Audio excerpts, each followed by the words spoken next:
My name is Matthew Strieger. I am an attorney at a law firm called Keaveney and Strieger in Princeton, New Jersey.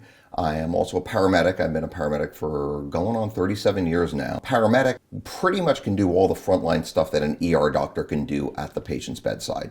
EMT, emergency medical technician, is the entry-level caregiver for ambulances. EMTs and the paramedics are just, there aren't enough in the industry, and those who are there aren't working as much, and they're exiting the industry and choosing not to come into EMS to begin with. There's a pay issue. Frontline EMTs around the country are making 15, 16 bucks an hour. I can make that same amount working for Amazon, working for Target. I don't have to get shot at. I don't have to get puked on. I don't have to blow my back out. I work 8 hours. I'm in a well-lit Target where it's nice and warm, and I get 2 15-minute breaks and a 30-minute lunch. Or I can go and, run 12 hours on an ambulance in a big city, and I can run for 12 solid hours, carry people up and down the stairs, work in an ambulance, do cold and heat and generally not great working conditions, and people are choosing not to do that.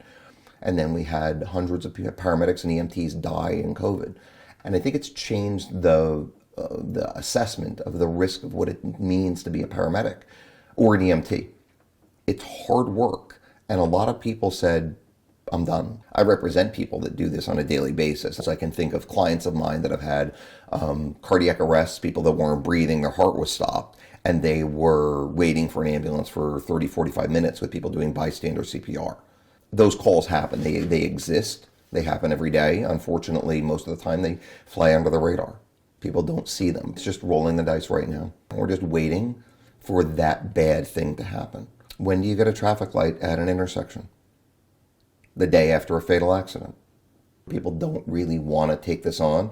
The way to take it on is to fix the funding. The only way you're going to fix the funding is to find a revenue stream that's going to come out of somebody's pocket. Nobody wants to use the words, you have to pay taxes for this. So that people are head in the sand right now for it. Money doesn't solve everything, but solves a lot.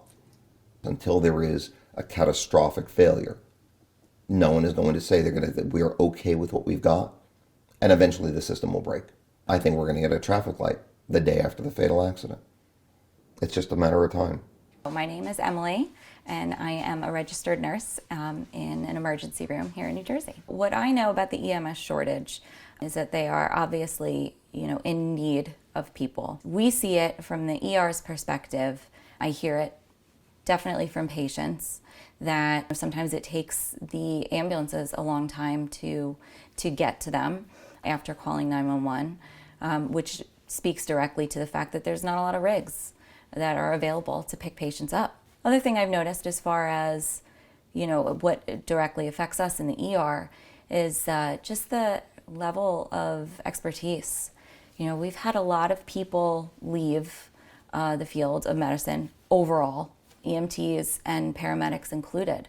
And you have a very young population of workers that are in the field now, and the experience just is not really there. So you had a lot of people leaving the profession. Obviously after COVID, it was a hard time to be in medicine, and I think it did scare a lot of people away. Unfortunately, medicine in our country has really, really turned into a business. You have to be very honest about the fact that it is business.